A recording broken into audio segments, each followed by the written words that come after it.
उमरकोट थाणे जे SHO Khalil comber जी अॻवाणीअ में खाई police सां गॾिजी मतो स्टाफ ते चढ़ाई करे होटल ते वेठल गफ़ूर मला, फारूक मला, खादिम मला जा हथ पेर अखियूं ॿधी खंभे खणी वई।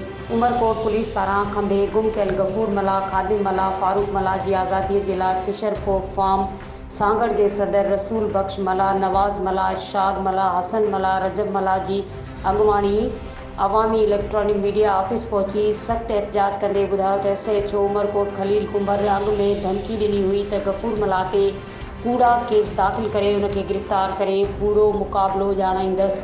असांखे ख़दशो आहे त SHO खलील कुंबर गफ़ूर मला ऐं ॿियनि खे कूड़े मुक़ाबले में मारे छॾींदो।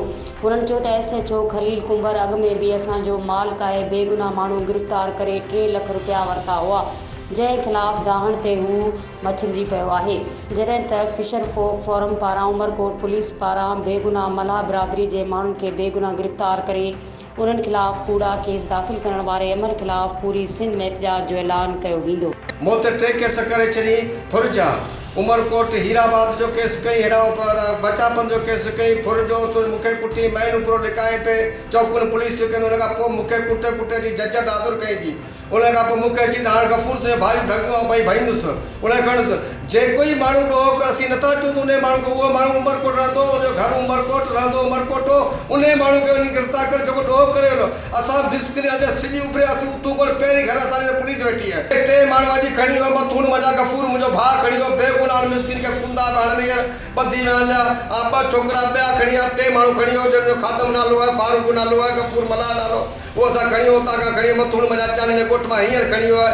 पहिरीं महीनो मूंखे कुटियो त महीने खां पहुची त जे तो मूंखे दायो त वरी तोखे खणिसि खणी वई आहे। खाई जी खलील कुंबर खणी बेगुनाह जो कूड़ियो FIR खणियो उमरकोट मां खाम खाजो खणी वियो। असांजा 10 ॿार केरु कर रहा है, सामने कमाइण वारो न त पोइ हिकिड़ो कमाइण वारो ॿियो केरु कर रहा है। असांखे कूड़ियो FIR करे बेगुनाह खणी 3 माण्हू फारूक गफ़ूर खादिम 3 बेगुनाह खणी आहे। ग़रीबनि जो कोन कयो आहे। हू रहंदो उमरकोट रफ़ीक मला ऐं रात उते हो शादी प्यारी ॾांहुं कई न असां ईंदा आहियूं न हू असां ॾींदो आहे। संजय घरवारी जेका मामे जी धीउ हुनखे तलाक ॾेई छॾियईं। जॾहिं उते वेठो त हुन असांजो तालुक़ु ख़तमु। जॾहिं को ॾोहो कयोसीं या न कयोसीं अलाए ख़बर, असांखे ख़बर न आहे। पोइ पुलिस उनखे वञी हथु करण जहिड़ो पहुचंदो आहे। असां 3 ॿारनि ते कूड़ियूं FIR बेगुनाह जो रेट करणु 15 मोबाइलियूं, असांजे घरनि ॿारनि में हिरास, घर छॾे असां वञी झंगनि में रहियासीं। 3 माण्हू खणी वियो आहे ऐं कूड़ियूं FIR गफ़ूर ते हिकिड़े खां 2-3 FIR करे कूड़ियूं अॼु पुलिस खणी वई हली। हाणे असांजो अर्ज़ु इहो आहे असां ग़रीबनि खे कहिड़ो ॾोह कयो आहे, मथां हाफ़िराई कनि या हिन खे मारे मुक़ाबिलो ॼणा छॾनि। उन लाइ असां इतला करूं था त असां ॾोह कहिड़ो कयो इंसाफ़ थिए असां ग़रीबनि सां। ऐं असीं सिंध हुकूमत खे ऐं सिंध IG DIG खे चऊं था त असांजे माण्हू ते जेको रफ़ीक मला उहो खून करे भॼी वियो, हुन सां को बि तालुक़ु कोन्हे को।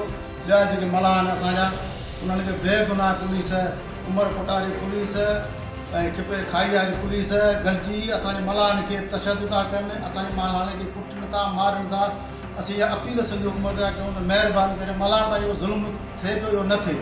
ॿी सूरत में असीं जे न थियो असांजो को दाद बिराद असीं सॼे सिंध में पाकिस्तान फिशर फोरम जो ऐलान करे तो सॼे सिंध में एहतजाज कंदासीं। जश्न आज़ादी जे पुरमुसरत मौक़े ते ऐं मुबारकबाद जे इश्तिहारनि जी बुकिंग जारी आहे। राब्तो कंदा 0308 3161 मज़ीद खबरों और तफसीलात के लिए विजिट करें हमारी वेबसाइट www.awamiNewsHD.com।